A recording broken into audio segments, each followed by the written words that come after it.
A few years ago, I was driving through the middle of nowhere in Montana, headed out to visit my dad, when I see this guy standing at the side of the road. He had his thumb out like he was trying to catch a ride, and I could see that he had military fatigue pants and some kind of military baseball cap. You know the kind, some kind of insignia on it, and unit info too. I mean, I don't know too much about the military, but I got the sense that the guy was a vet, so I decided to do him the service of giving him a ride. So I pass him, pull over just ahead of him, and give him a wave out of my open window to let him know to get in. As he gets closer and closer to the car, I keep my eye on him in the rear view, watching him dragging these two heavy-looking bags along the road before he opens up the back of my car and tosses them in. He looked a little rough around the edges, and didn't smell too good either, so I figured that he might have been homeless or something, or was in the process of moving across the country to start a new life, or whatever he had planned. But then after getting in my car and swapping a little small talk, I ask him if he had served, and he replies, "No, not a day in my life." All of his other answers were real cold and uninterested, and that's when I realized that I might have actually made a huge mistake in picking this guy up.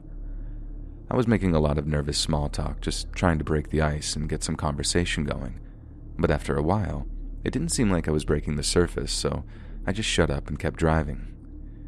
Then, after maybe 10 or 15 minutes on the road, I start getting curious as to what he's got in his luggage.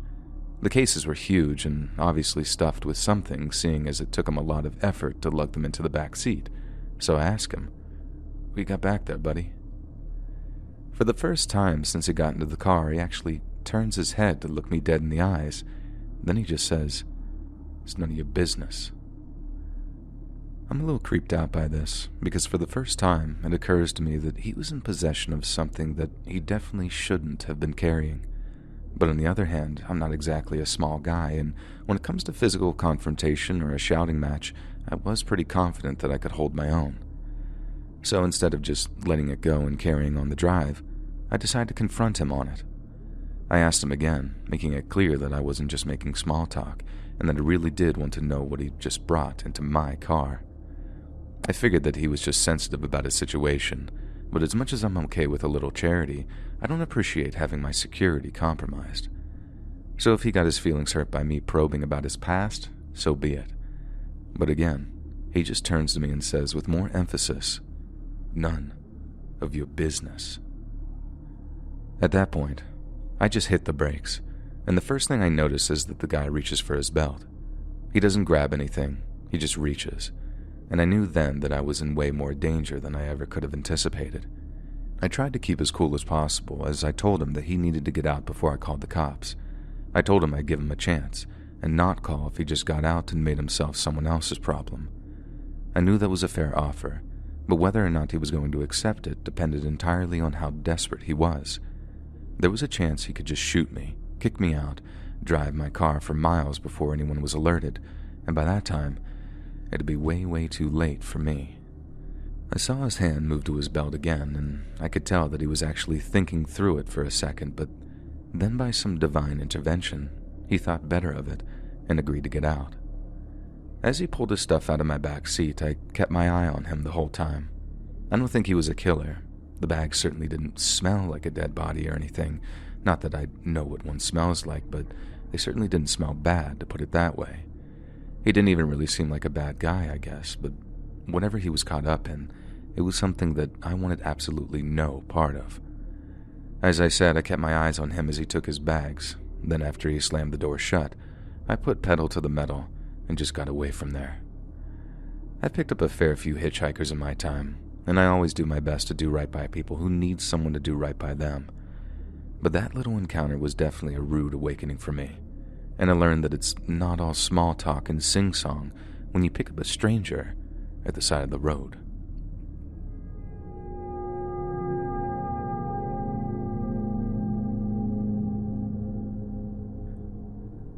Many, many years ago now, years before I was even born, my dad was driving through Arizona when he spotted a guy hitchhiking at the side of the road.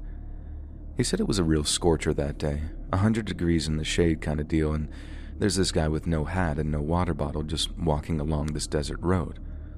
Being the all-around great guy that he is, my dad pulls over and offers him a ride, claiming that there was no way the dude would have made it out of the valley without getting some serious heat stroke, probably. The guy seems incredibly grateful. He jumps in the car and they take off down the road. My dad asks the guy where he's headed, and the guy replies, next town over, before chugging from a bottle of water my dad offered him. They commenced a little small talk as they drive, and the guy tells him some common first name like Tom or Dave or something. Turns out the guy had been hitchhiking all the way across the state because he wants to cross into Mexico on account of his 90-year-old abuelita who was sick, and he wanted to see her before she passed on. The fact that he didn't have any money wasn't going to stop him either. He wanted to be at her bedside when she passed. My dad thought that was just about the sweetest thing he'd ever heard, and the hitchhiker looked like a real hard guy too, I guess you could say. So it was extra touching seeing how you'd never really expect that from him. But everyone loves their grandma, I suppose. They ended up driving together for way longer, and they worked out which point my dad would be farthest south using an old road map so the guy could get out as far south as possible so he wouldn't have much further to go. He gets out, and my dad wishes him luck, and then he goes driving on his merry way. Some way down the road, a cop car appears in my dad's rear view, puts on its lights, and pulls him over. Like a model citizen, my dad pulls over, hands at 10 and 2, then asks the officer what the problem was. The cop doesn't say anything. He just asked to see his license. He took a good long look at the license, then told my dad to get out of the car. My dad then gets out of the car, and the cop starts searching around it for a while before closing the driver's side door and walking back over to him. The cop asks him if he picked up a hitchhiker a few miles back, and my dad says yes. The cop then asks if his name was something other than Dave or Tom, some Hispanic name, and my dad says no, that it was the plain common name that he'd been given. The cop then produces a photograph, and the guy in the picture is none other than the hitchhiker my dad had just spent the last hour or so with. When my dad says yes, that was the guy he just picked up, the cop told him he needed to follow him to the closest precinct to answer a few questions, because the guy wasn't some dedicated grandson headed to see his abuelita. He was wanted for the murder of a cop, and he was fleeing the country. The cop told my dad that the guy would have killed him for his car just as soon as look at him, and that he'd probably have taken him hostage if they performed a traffic stop on his vehicle while Mr. Abuelita was still in the car. Knowing how close he'd been to danger really shook my dad up. He was only in his 20s at the time, early 20s too, still naive and stupid brave enough to just randomly pick folks up. Says the whole thing really changed his perspective on people, and he was much more cautious afterwards. Glad he was too, otherwise I might not even be here to tell this story for him. Rest in peace, Dad. Your kind, generous, silly self is missed infinitely.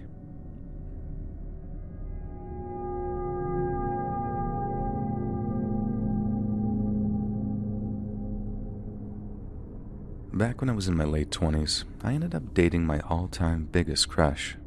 Her name was Jamila, and I thought that she was the prettiest girl in our whole secondary school, but by the time we all got off to uni, she was nothing short of stunning.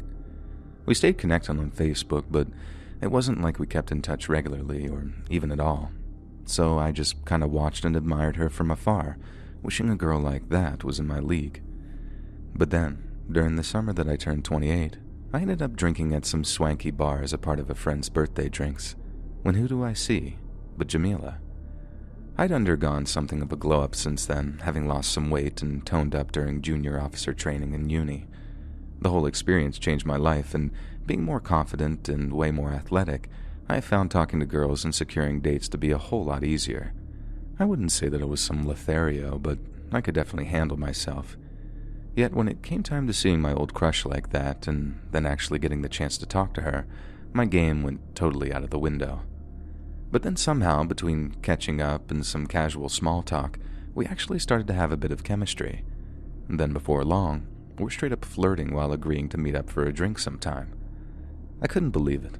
I was a living embodiment of that dumb Walking on Sunshine song, and that feeling lasted almost 6 weeks of dating until the affair suddenly turned sour. Then, on our final date, and I don't want to bore you with the details, but what should have been just a minor disagreement turned into one heck of a confrontation. I was no saint myself, but the girl of my dreams turned out to be a complete psycho. And to cut a long story short, I just walked out of her apartment after she hit me with a lamp. I was drunk, angry, and upset, wearing nothing but a thin shirt in winter weather, but I just needed to be out of there for everyone's safety. I didn't stop to think that if I tried to walk home, I'd be freezing my butt off, and by the time I did, the cold had sapped what was left of my outdated iPhone's battery, and I was looking at a 3-mile walk in near freezing weather. Needless to say, it took just a few minutes for me to start sticking my thumb out at passing cars, mainly just cabs at first, but not a single one was empty or had its lights on. After that, it was all of them, as I actually got a bit worried that I'd end up as one of those drunks who ends up dying of hypothermia or something. Car after car zoomed past me, with no one stopping, and at one point, I even held out a 20-pound note to try and entice someone into stopping, but then realized how daft that was. Eventually, right as I thought that I might have to jog home in my dress shoes in order to keep from freezing, I see this lonely car coming down the road towards me, and even though I was already resigned to jogging, I stuck my thumb out for one last chance. To my complete surprise, the driver put the car's indicators on, pulled over to the side of the road, and then beeped the horn as if to say, "We'll get in then." I couldn't believe my luck. It was like a proper Christmas miracle, and when I looked into the open window to see who had been kind enough to stop for me, I saw a familiar face. It was one of my old uni mates, a bloke named Liam, and having only driven back into town to see his family around Christmas time. And he says, "I thought that was you. Hop in." And so I did. We drove for about 10 to 15 minutes back towards my place, just chatting the whole way. Now, Liam had been driving all day and had just rolled into town when who does he spot at the side of the road, standing there in a bloody dress shirt like a plonker, but yours truly. It was a really pleasant surprise, and the latter half of the drive was spent with me pouring my heart out about the roller coaster relationship that I was in. It really did seem like a Christmas miracle in that respect. He was exactly what I needed, exactly when I needed it. He gave me all this great advice, throwing in bits of lived experience from his own life, and we agreed to go for a pint or two around the New Year so we could carry on with our catch-up. And then, out of nowhere, a car smashed into the driver's side door and sent us spinning out of control. I know it sounds a bit cliched to say it all happened so fast, but that's exactly how it was, and how it is. I remember we drove through an intersection on a green light, and then I was blinded by some headlights, and we got hit. I'm not sure that I even have the words to describe what the kind of impact feels like. It felt like it wasn't just the car that got hit. Some kind of force hit me too, so that all I could do was close my eyes and hold on for dear life. It was only when we came to a total stop that I opened my eyes, and I couldn't believe the amount of damage the impact had caused. The front windshield was almost shattered, looking like it was barely hanging on, and the driver's side dash was all crumpled up. But then the next thing I noticed was that there was smoke coming out from underneath the bonnet, and this proper rush of fear goes through me as I realized the car might actually catch fire or something. And that's when I turned to Liam, telling him to get out of the car if we can before it blows up or whatever I saw in movies, and I can just tell right away that he's dead. There was blood all over him. His face is gone, and there's blood coming out of his mouth, and his one good eye is wide open and just completely still. He was definitely not breathing, so I just got myself out of the car, limped over to the curb as far away from the car as I could, and then basically just waited until the emergency services showed up. I got checked out by some paramedics at the scene, and they ended up taking me to the hospital so some doctors could run some tests on me. I think apart from a bit of whiplash and a few cuts and bruises, I definitely was okay. But they kept me overnight because I was in shock and the police needed to talk to me anyway, so it just made sense to make me an inpatient. I officially found out that Liam had died the next morning, but as I might have mentioned, I already knew. Seeing the condition that he was in after the crash, I just knew that there was no chance of him surviving, so there wasn't this moment of me getting the bad news and being devastated by it. Instead, I just sort of nodded as the hospital staff went through the motions. They knew that I knew. I mean, I had been in the bloody car with them, but they still had to officially announce Liam's passing to me after I'd spoken with police officers. The first interview was the start of a lengthy and extremely distressing legal process that ended in the driver of the other car going to prison for manslaughter. He'd been drinking after an office party and had been driving way too fast and decided to completely ignore a red light on account of how quiet the roads had been. And somehow, fate put us right in that guy's path at the perfect moment to destroy our lives. He cried his way through the whole court case, pled guilty to everything, and had some prepared statement for the family saying how sorry he was and how he wished it was him who died instead. It all fell on deaf ears, though. I know some people can be incredibly forgiving over stuff like that, forgiving their child's killer out of some sense of Christian duty, I guess. Liam's parents, though, they weren't like that at all, and neither was I. The way we saw it, he was a murderer. Even after all the anti-drunk driving ads that had been clogging up the TV and radio around Christmas for years and years and years, this fella thought, nah, it won't happen to me. That alone makes him a murderer, not just an arrogant idiot who killed someone by mistake. And I hope he suffers for what he did for the rest of his life.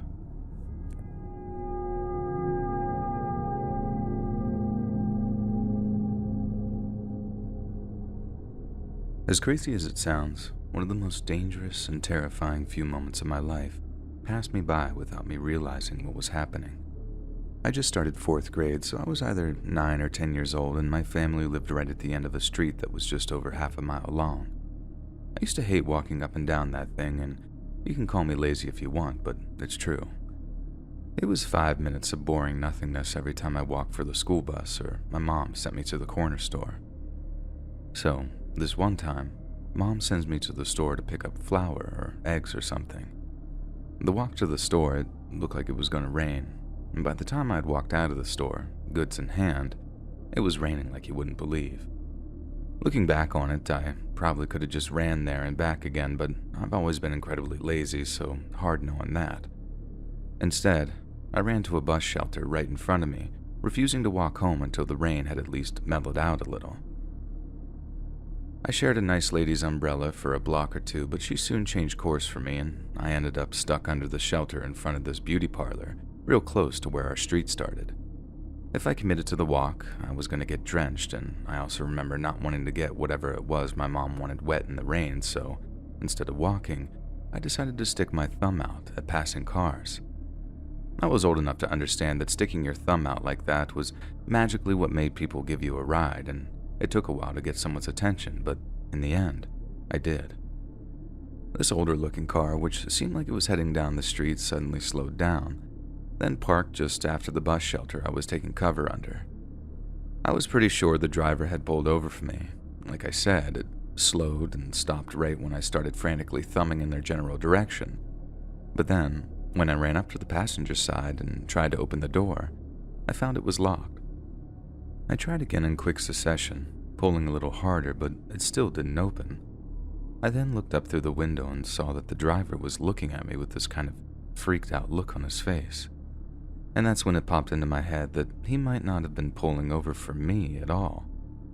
I kind of take a step back, thinking I might have made a mistake, then the guy rolls down his window and asks me if I wanted to ride. He then unlocks the door, I climb in, and we take off down the street. The guy driving was a middle-aged white guy. He seemed pretty nice, and when he asked me where I was getting out, I told him just a few blocks down the street. We literally didn't say a word to each other. Then the next thing I knew, I hear the whoop-whoop that a cop car sound makes, and that's when blue and red flashing lights began behind us. I'd been in a car that had been pulled over by the cops before, and I remember my dad getting really annoyed at it. But the guy I hitched a ride with didn't seem to get annoyed. He seemed frightened again, and in turn, that made me kind of nervous too. Anyway, the guy pulls over, and when we come to a stop, he tells me, "I think you should walk from here." I've been in a traffic stop before, but I didn't know that under no circumstances should you get out of the car. Luckily, I didn't, but not because I knew I shouldn't, just the selfish reason that I didn't want to have to walk home in the rain. So the cop walks up, tells the driver the reason for stopping him, which I honestly can't remember, and then asks for his driver's license. My heart kind of dropped whenever the driver told the cop that he didn't have his license in the car, and not only that, but he didn't have any kind of paperwork with him whatsoever. I don't know why exactly, but the cop didn't seem to think that that was an issue, and just asked for the guy's name instead. I noticed this weird kind of hesitation in the guy's voice. He said his first name, then his second name, then said another name, then started jabbering about something until the cop interrupted him to ask if I was his kid. But then the guy was like, "Yeah." And that's the first time I noticed something was actually off. The guy could have been forgetful, nervous, just straight up shy or whatever. But when he told the cop that I was his kid, I knew that that was straight up a lie, my dude. I wasn't scared or anything. I wasn't about to leap out of the car, and it was still raining really heavy, and I wanted the ride I earned. Dumb, entitled way of looking at it, I know. It was just a more innocent time like that, I guess. So the cop goes back to his car, presumably to run the guy's details, and I'm hoping I can get a ride home once we're free to leave. I asked the guy this because I really don't want to get out of the car, only the guy doesn't reply at all. He's just sitting there, white-knuckling the steering wheel, which makes me even more nervous, but for different reasons entirely. I swear to God, there was a split second where I thought this guy was about to just take off. He kept looking around, hands going back and forth between the wheel and his thighs. And that was the nervous that I got, thinking the whole thing was going to end up in some crazy police chase. But out of pure nervousness, I asked the guy again if I can still get a ride home once we're done with the cop, and he gives me this really anxious look and says, "You need to get out of the car." Before I can even answer, the cop comes back, opens up the driver's door, then really rudely tells him to get out of the car. The driver is now visibly shaking, and I'm wondering what's going on. And as he really reluctantly gets out of the car, the cop grabs him by the arm, drags him out, yells at me to stay in the car, and slams the door closed. I'm freaking out, wondering what's going on. And by that time, I actually want to get out of the car and run back to my house, but I'm so scared I just stay put in the car and do as I'm told. I wait, and wait, and wait, and nothing happens. But I don't realize at the time that the driver is not going to be returned to the car. The next thing I know, the cop opens up the driver's side door so he can lower the window, and then he closes it again. He then leans down and asks me if I knew the man who was driving, and truthfully, I shake my head, no. The cop nods, then asks for my name and address, then follows up by asking why I got into the guy's car in the first place. Again, I tell him the truth, and that I was hitchhiking because I didn't want to walk home in the rain. And again, the cop nods before telling me to stay put a little while longer. I'm not sure how long went by, but eventually, another cop appears and tells me that he's going to give me a ride home, so I should follow him to his car. This is the best news I had in a long time by this point, so I'm just happy as I swap cars and drive home safe and dry. But then, when we pull up, this other cop explains that he wants to talk to my mom and dad just to explain why he had to give me a ride home. I'm not exactly about to tell him no. I'm in way too good a mood for that, so I let the cop follow me inside so he can talk to my mom. As you can imagine, my mom was pretty surprised to see a cop standing behind me when she opened the door. And after being reassured that everything was fine, Mom told me to go up to my room so she could talk to the cop in private. In my mind, the whole ordeal is over. I'm not in trouble for being late and everything is fine. Only, things were not fine. Not for my mom downstairs, who's having to listen to the full, unedited version of what had actually happened. And I didn't find out the truth until many, many years later. The man whose car I'd gotten into on that rainy afternoon was a registered offender. One who was out on parole after serving however many years for inappropriately touching children.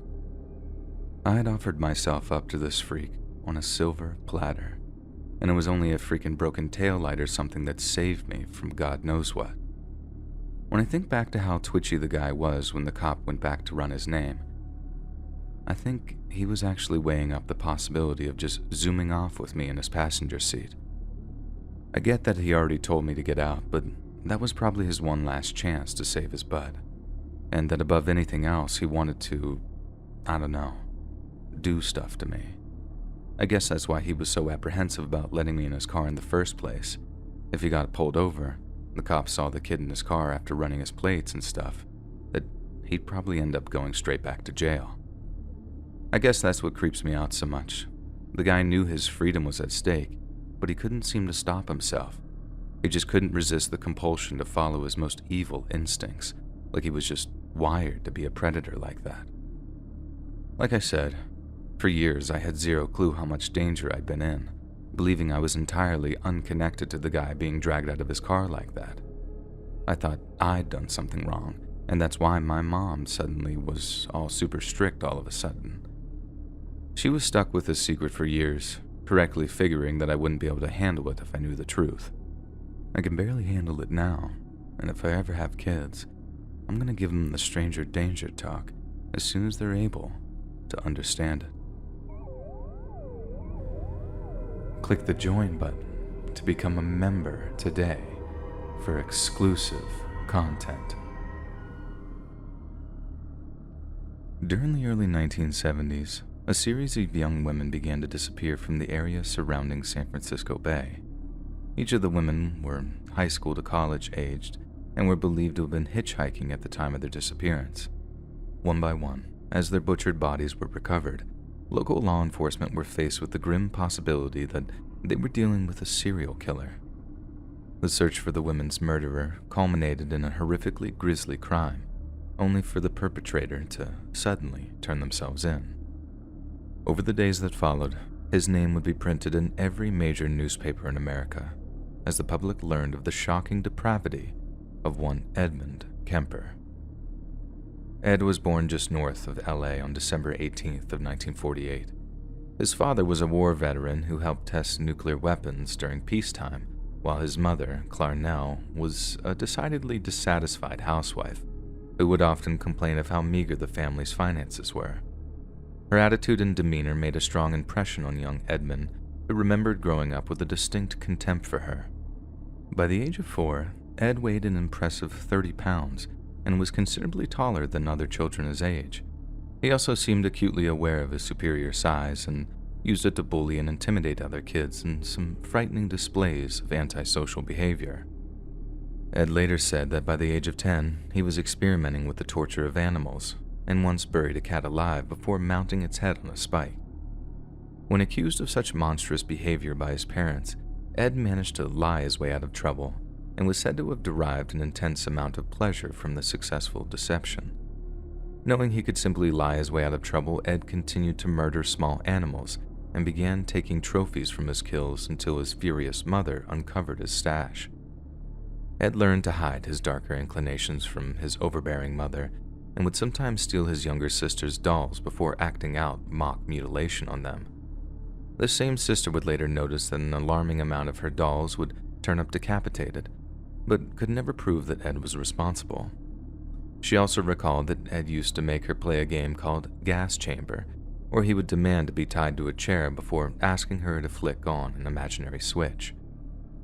Upon doing so, Ed's sister would watch him as he feigned violent seizures, saying he took an intense delight in imagining the suffering of those executed. Ed was close to his father, and the relationship was probably the one thing which could have kept him on the straight and narrow. However, when Ed was just 9 years old, his parents went through a vicious divorce, and instead of being housed with his father as Ed would have preferred, his mother gained full custody. In a bid to forbid his father from seeing him, Ed's mother moved the family to Helena, Montana, where her neurotic behavior and rampant alcoholism resulted in physical and psychological abuse. It must have made for an odd picture, to say the least. At 14, he was 6 feet and 4 inches tall and towered over his mother as she led him to the basement to be locked up for the night. He could have disobeyed and overpowered her with ease, yet the sheer terrifying force of her personality turned someone very capable of violence into a gentle giant. Clarnell once told Ed that he reminded her of his father and that no woman would ever love him. She later told his father that she refused to show him any kind of affection out of fear that it would turn him gay. Ed once described his mother as a sick and angry old woman who made her home such a hellish environment that he fled back to California at age 14 with the goal of living with his father. Yet when he arrived in Van Nuys, Ed discovered that his father had remarried and was caring for a young stepson. Although he couldn't afford to care for the boy, Ed's father promised to keep him away from his mother and arranged for him to stay with his paternal grandparents near North Fork, a small mountain town in the foothills of the Sierra Nevadas. Edmund hated living in such a tedious rural area. Instead of giving him a chance to mellow out, the isolation only exacerbated his growing psychosis. On August 27th of 1964, a 15-year-old Ed was sitting at the kitchen table with his grandmother, Maud, when the pair began to bicker. The petty squabbles soon intensified until the pair were full on screaming at each other when Ed suddenly stormed out of the kitchen and ran upstairs to his bedroom. Maud simply assumed that Ed was done arguing, so much so that when he returned with a small caliber hunting rifle, she didn't seem in the least bit afraid. Maud Kemper's final words on the earth were, "You better not be shooting birds again, Ed." But Ed didn't intend to shoot birds that night, and he relished the look of shock on his grandmother's face as he aimed the rifle at her head and fired. Ed went about mutilating his grandmother's corpse with a kitchen knife, then later executed his grandfather following his return from grocery shopping. Realizing that he had murdered both grandparents in a fit of violent rage, Ed then contacted the local police and simply waited to be arrested. He told police officers that he just wanted to see what it felt like to kill Grandma, and that he killed his grandfather so he would not have to suffer the heartbreak of finding out that his wife was dead. Authorities were horrified at Ed's crimes, who couldn't comprehend why such a young boy would kill his own grandparents. In light of that, he was declared criminally insane and was sent to Atascadero State Hospital, a maximum security psychiatric hospital that houses mentally ill convicts. However, upon his arrival, hospital staff were confused to find that Ed was far more lucid and coherent than their other patients. One doctor said that Ed showed no flight of ideas, no interference with thought, no expression of delusions or hallucinations, no evidence of bizarre thinking. Ed showed all the signs of an intelligent and thoughtful person, testing high in IQ tests while getting along with patients. In essence, he was a model prisoner. Yet Ed had a secret. When safe from the eyes and ears of the hospital staff, Ed would question the other inmates on the nature and methods of their crimes. By conversing with a variety of murderers, home invaders, and offenders, Ed had given himself a crash course in violent and deviant crime, and by the time he was released on his 21st birthday, he was even more dangerous than before he was incarcerated. Ed was released into the car of his mother on December 18, 1969, who by that point was living in Aptos, California. Every so often, Ed met with psychiatrists for a series of probation interviews. His final report read as follows: "If I were to see this patient without having any history of him, I would think that we were dealing with a very well-adjusted young man, free of any psychiatric illnesses. He's had an excellent response to the years of treatment and rehabilitation, and I would see no reason to consider him to be of any danger to himself or to any member of society." The report resulted in Ed's juvenile records being completely expunged, meaning there was nothing to warn potential employers or wider society that the young man in front of them had murdered his own grandparents. Ed's parole required him to attend community college, but he soon grew bored with the experience and applied to be a police officer. Despite being rejected due to his size, Ed maintained friendships with several Santa Cruz police officers and was a regular at a cop bar named the Jury Room, where he was known as Big Ed. After quitting community college, Ed worked at a number of low-paying jobs while staying with his mother. Neighbors would later recall savage arguments between the two, with Ed himself later saying that, "My mother and I had horrendous battles. I have never been in such a vicious verbal battle with anyone. It would go to fists with a man, but this was my mother, and I couldn't stand the thought of us fighting. It was mostly over stupid things. I remember one roof raiser was over whether I should have my teeth cleaned." Ed moved out as soon as he was able to, but the joy of escaping his mother was hampered by severe financial difficulties. Yet just when it looked like he might have to move back in with his mother, Ed won the equivalent of $90,000 in a civil lawsuit following a traffic accident. He was now a young, independently wealthy psychopath, and now that his money troubles were over, his mind had time to focus on other things. While driving around in the 1969 Ford Galaxy that he bought with a part of his settlement money, Ed began fixating on the large number of female hitchhikers dotting the highways and byways of Northern California.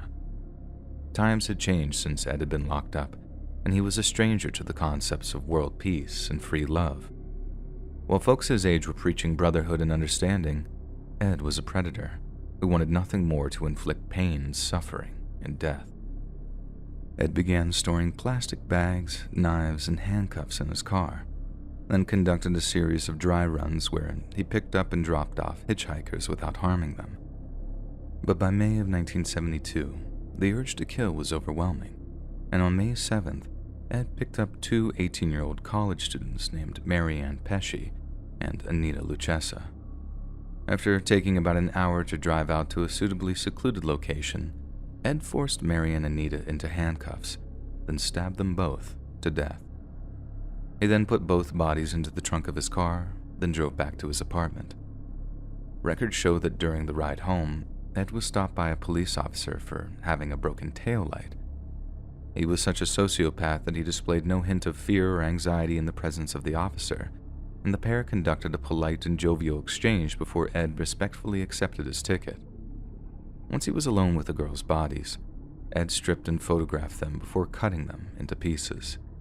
He then dumped the girls' dismembered corpses near the Loma Prieta mountain. A few months later, on the evening of September 14th, Ed spotted a 15-year-old dance student by the name of Aiko Ku, who had decided to hitchhike home from her dance class after missing the bus. Ed picked her up, drove her to a remote location, then after murdering her, stuffed her body into the trunk of his car. He then drove over to a small bar to enjoy a few beers, all while the body of a 15-year-old lay lifeless in his trunk. Ed then disposed of Aiko's body in the same way he had with his first hitchhiker murders, then began plotting his next kills. By January 7th of 1973, Ed was back living with his mother. This was obviously a huge source of stress for him, and it's believed he sought a victim in order to blow off some steam. He picked up 18-year-old Cynthia Ann Shaw from the Cabrillo College campus, drove her to a wooded area, and shot her in the head with a .22 pistol.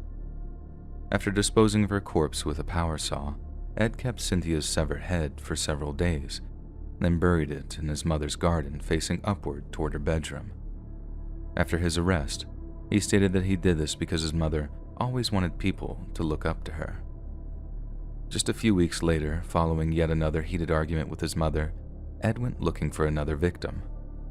By this point, terrified students were well aware that they were being preyed upon and were advised to only accept rides from cars with university stickers on them.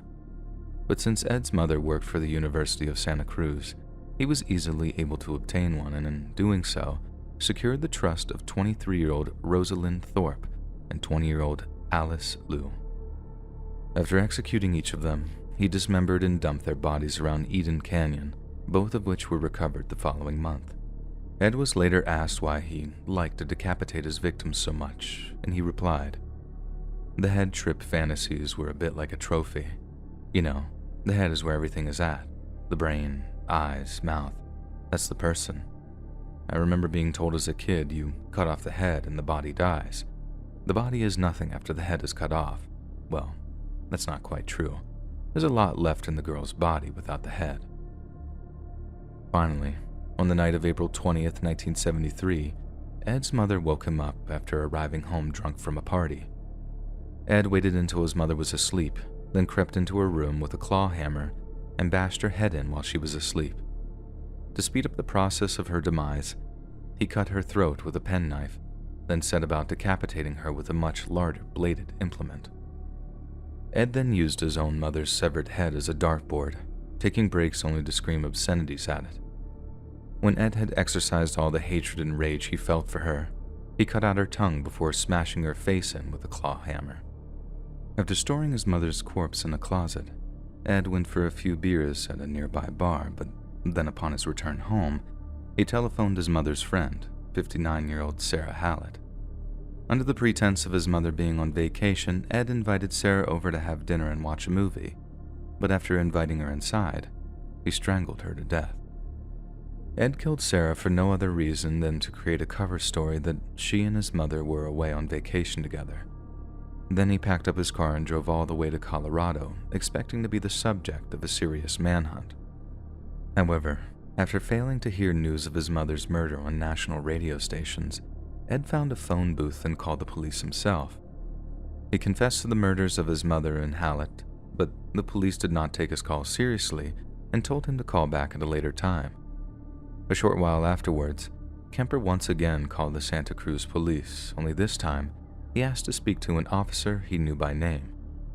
After again confessing to the murder of his mother and Sarah Hallett, Ed then waited for the police to arrive, and upon his capture, He also confessed to the murders of the 6 hitchhiking students.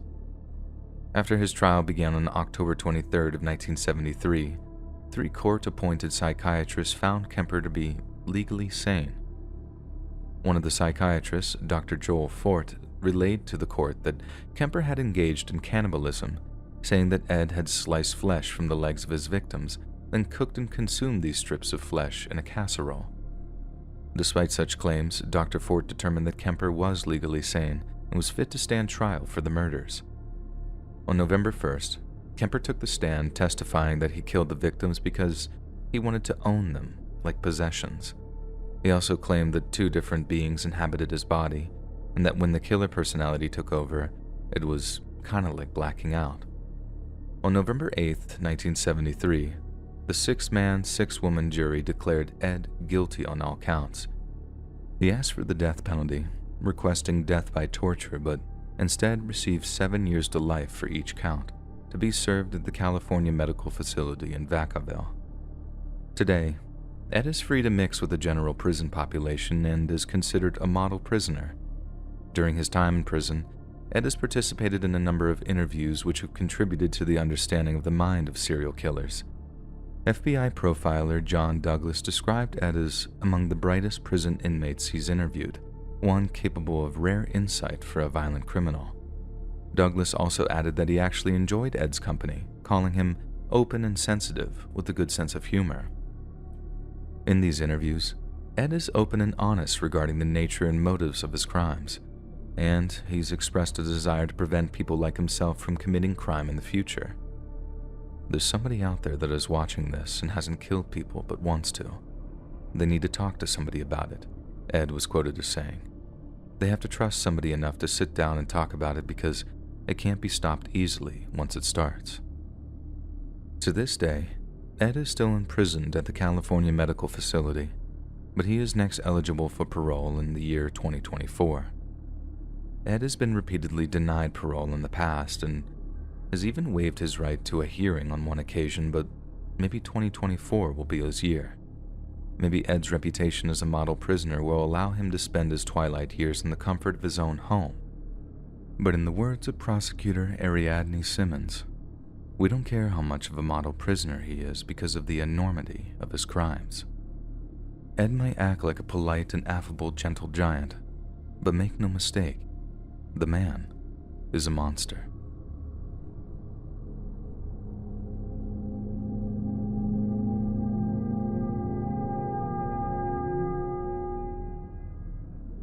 I picked up 2 hitchhikers in 10 years, and either they're all cursed or I'm super unlucky. But either way, never again. The first was this really cute girl I figured I could maybe vibe with on the road to Fresno, and for a while, everything was going great and I was thinking we could maybe swap numbers or something. But then, she asked if she can smoke. There was nowhere to pull over right away because we were right in the middle of the highway, so I asked if she could wait a few minutes. She says no, then insists on climbing into the back seat so she can smoke. I tell her to at least open a window because apparently she couldn't wait, then I go back to focusing on driving. I then start smelling this really gross smell, like way different than cigarettes, even with the window open, and I look in my rear view to see that she's sucking on a freaking meth pipe.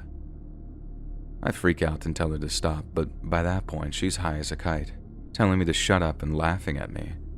I'm still freaking out and I demand that she stop smoking meth in the backseat of my car, and she ends up hitting me from the back seat.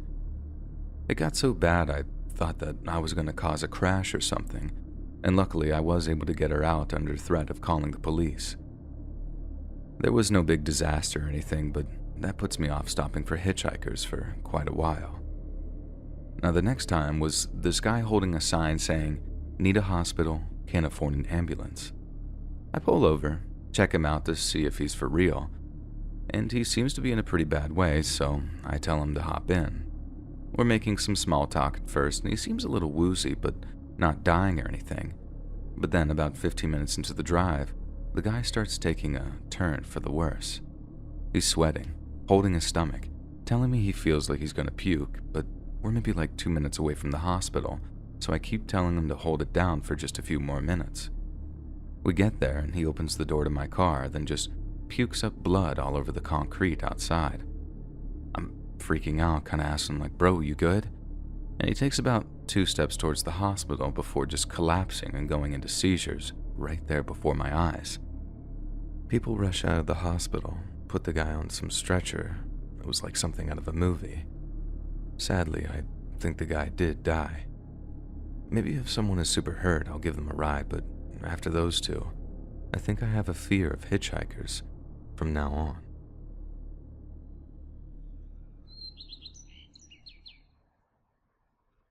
Hey friends, thanks for listening. Click that notification bell to be alerted of all future narrations. I release new videos every Monday, Wednesday, and Friday at 7 p.m. Eastern Standard Time. If you got a story, be sure to submit them to my subreddit, r/Let'sReadOfficial, and maybe even hear your story featured on the next video. And if you want to support me even more, grab early access to all future narrations and bonus content over on Patreon, or click that big join button to hear about the extra perks offered for the channel. And check out the Let's Read podcast, where you can hear all of these stories in big compilations and save huge on data, located anywhere you listen to podcasts. Links in the description below. Thanks so much, friends, and I'll see you again soon.